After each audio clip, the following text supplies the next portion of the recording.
I told you wanna go, wanna go, wanna get away from.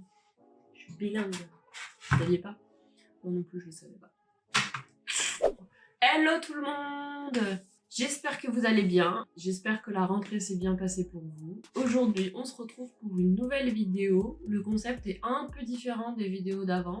On parle souvent des sneakers qu'on a et qu'on aimerait acheter, mais moins souvent des sneakers qu'on a et dont on aimerait se débarrasser. Moi, je vais vous parler des sneakers que j'ai et dont j'aimerais bien me débarrasser. Et surtout, pourquoi. Je vous mettrai le lien de mon Vinted en barre d'infos. On sait jamais si certains d'entre vous sont intéressés. Si on peut lier l'utile à l'agréable, pourquoi pas. Donc on va commencer par la plus ancienne paire que j'ai, de celle dont je vais me débarrasser. Cette paire, je l'ai achetée sur Prestige Center en 2016. Elle est sortie en 2015. C'est la collaboration Rihanna avec Puma.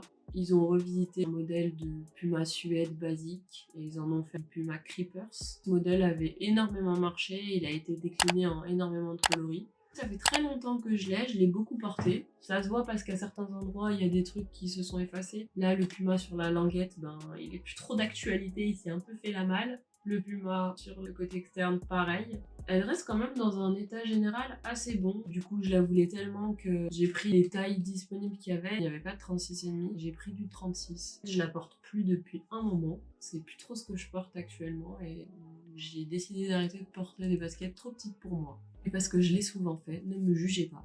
On fait comme on peut avec ce qu'il y a. On passe à la deuxième paire.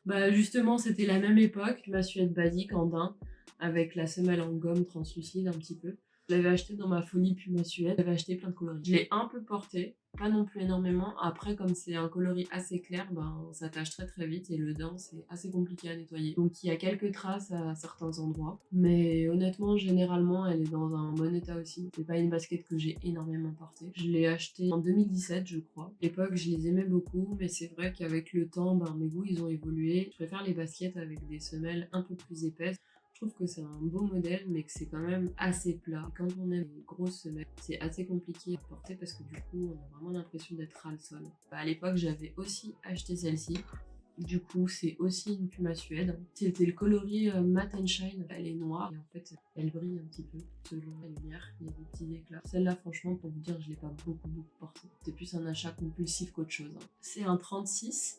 Et celle-ci, c'est aussi un 36. Ça fait partie des baskets dont j'aimerais me débarrasser parce qu'elles sont pas à ma taille en fait. C'est du 36 et je fais du 36,5. On passe à la paire suivante. C'est une Air Max One. Sortie en août 2015, c'était le Aloha Pack, coloris désert camo. J'ai vraiment kiffé ce Air Max. Le coloris est hyper joli et je trouve que le beige se marie très bien avec le orange.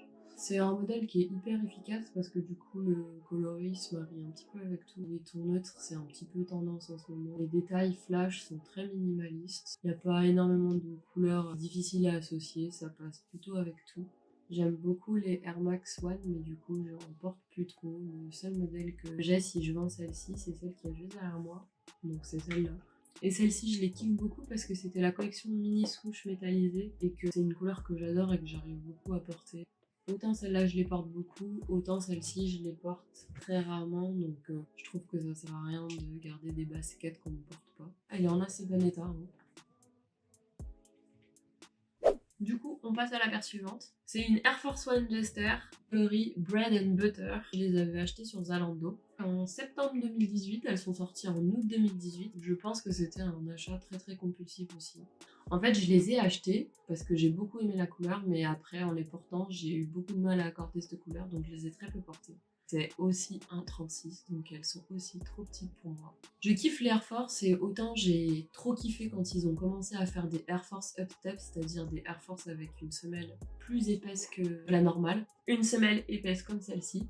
C'est un modèle que j'aime plus du tout. Avec du recul, je trouve que le modèle de la basket, il est pas très joli en soi. Si on regarde bien, je trouve que le swoosh, il est très approximatif. On dirait qu'il a été découpé par un enfant. Le fait que ce soit décalé sur la semelle, je trouve que ça donne une impression un peu déconstruite de la basket et je trouve plus ça très joli en fait. Même au pied, je les aime pas trop. Je regrette un petit peu de les avoir achetés. Surtout que je les ai pas énormément portées, donc elles sont dans un super état quoi. Je les avais payées 130 €. Voilà, c'est terminé pour les baskets dont j'aimerais me débarrasser. J'espère que le concept de la vidéo vous a plu. Si vous avez d'autres idées de vidéos, n'hésitez pas à les partager dans les commentaires. Je vous invite à liker, à partager et à commenter. Ça coûte rien. Si vous avez aimé la vidéo, ça fait plaisir. Je vous fais des bisous et on se retrouve dans une prochaine vidéo. Bye!